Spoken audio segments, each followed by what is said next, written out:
Zee 24 तास एक पाऊल पुढे। शाळानंतर आता सुजय डहाके घेऊन येतोय आजोबा सिनेमा। एका बिबट्याभोवती सिनेमाचं कथानक फिरतं।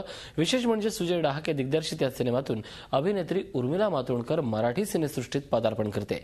उर्मिला यात एका फॉरेस्ट ऑफिसरच्या भूमिकेत दिसणार आहे। नुकताच या सिनेमाचा फर्स्ट लुक रिव्हील करण्यात आला।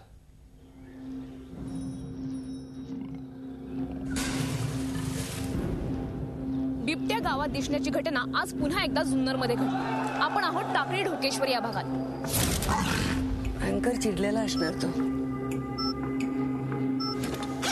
जंगलामध्ये एक्झॅक्टली कुठे सोडायची ती जागा माहितीये का? हा मॅडम, एकच स्पॉट आहे।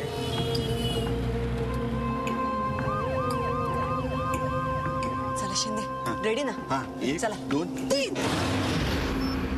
त्या चिपवर काय नाव दिलं त्याचं मॅडम? आजोबा। आजोबा?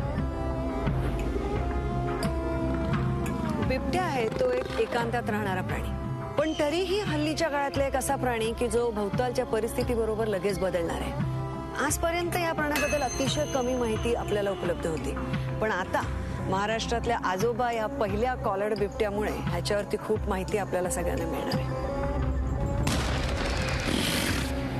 काल रात्री हा बिबट्या इथे वरती छतावरती बसलेला होता आणि येणाऱ्या जाणाऱ्या माणसांवर काय चाललंय काय तुमचे? काय काय काय झालं मॅडम? 17 वर्ष काम करते मी या फील्डवर, देशभर फिरून बघते, समजून घेण्याचा प्रयत्न करते काय परिस्थिती आपल्या देशातल्या प्राण्यांची, का ऱ्हास होतोय त्यांचा।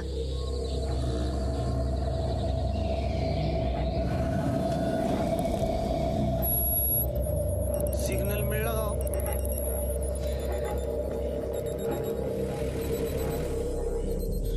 आई घातली फॉरेस्ट मध्ये आपण। शिंदे, आजोबाचा सिग्नल मिळाला। शिंदे, बघा ना जालू साहेब, थोडा आम्हाला अजून वेळ द्या, कारण कधीही पूर्वी न मिळालेली माहिती आता मिळायची मार्गावर आहे। आणि हा कॉलरमुळे कळतंय आपल्याला की तो एक्झॅक्टली कुठून कुठे चाललाय, आणि हा सगळ्याचा पुढे जाऊन खूप फायदा होणार आहे। मॅडम, हा तर चांगलंच सुटलंय की। तुम्ही तर म्हणाला होतात की हा फक्त जंगलातच राहील। झी 24 तास एक पाऊल पुढे।